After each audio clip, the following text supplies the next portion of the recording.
স্থানীয় সরকারের গুরুত্বপূর্ণ প্রতিষ্ঠান সিটি কর্পোরেশন এবং জেলা পরিষদ ২০২৪ সালের ৫ আগস্টের পর প্রায় সবগুলো প্রতিষ্ঠান অভিভাবক শূন্য হয়ে যায়। ডক্টর ইউনূসের অন্তর্বর্তী সরকার কয়েকটি সিটি কর্পোরেশনে প্রশাসক নিয়োগ দিলেও স্থানীয় প্রশাসন দিয়েই চলে এসব প্রতিষ্ঠানের কার্যক্রম। ত্রয়োদশ জাতীয় সংসদ নির্বাচনের পর বিএনপি সরকারও সিটি কর্পোরেশন, জেলা ও উপজেলা পরিষদে দলীয় প্রশাসক নিয়োগ দেয়, যা নিয়ে আছে সমালোচনা। এই আইনের মাধ্যমে জাতীয় এবং দলীয় প্রতীক বাতিল করে সাধারণ প্রতীকে নির্বাচনের ব্যবস্থা এই আইনে করা আছে মাননীয় স্পিকার। এরই মধ্যে সংসদের চলতি অধিবেশনে দলীয় প্রতীকে স্থানীয় নির্বাচনের বিধান বাতিল করা হয়েছে। ফলে পরিবর্তন করতে হবে স্থানীয় নির্বাচনের বিধিমালা। নির্বাচন কমিশনার আনোয়ারুল ইসলাম সরকার জানান, বিধিমালা চূড়ান্ত হবার পরেই ভোট হবে।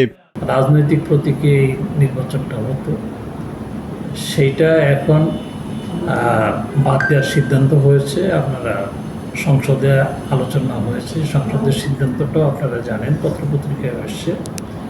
এখন সেই আইনটা গেজেট আকারেও হয়েছে, সেটার প্রেক্ষিতে বিধিমালা পরিবর্তন হবে। বিধিমালা পরিবর্তন হলে পরে আমরা পরবর্তী স্টেপে নির্বাচন কমিশন স্থানীয় সরকার নির্বাচনের বিষয়ে সিদ্ধান্ত নেব। দ্রুত স্থানীয় নির্বাচনের কথা জানিয়েছে সরকার। স্থানীয় সরকার প্রতিমন্ত্রী বলেন, ইউনিয়ন পরিষদ দিয়েই শুরু হবে স্থানীয় সরকার নির্বাচন।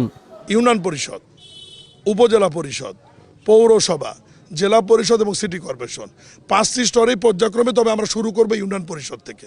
এখানে সরকারের বাজেটের একটা ব্যাপার আছে, সময়ের ব্যাপার আছে, বাংলাদেশের আমাদের ঋতুর একটা ব্যাপার আছে। সাধারণত বর্ষাকালে নির্বাচন হয় না। নির্বাচন কমিশন জানিয়েছে, জাতীয় সংসদ নির্বাচনের মতো স্থানীয় সরকার নির্বাচনেও ইভিএম ব্যবহার থাকছে না। ইউসুফ ভুঁইয়া, দেশ টিভি, ঢাকা।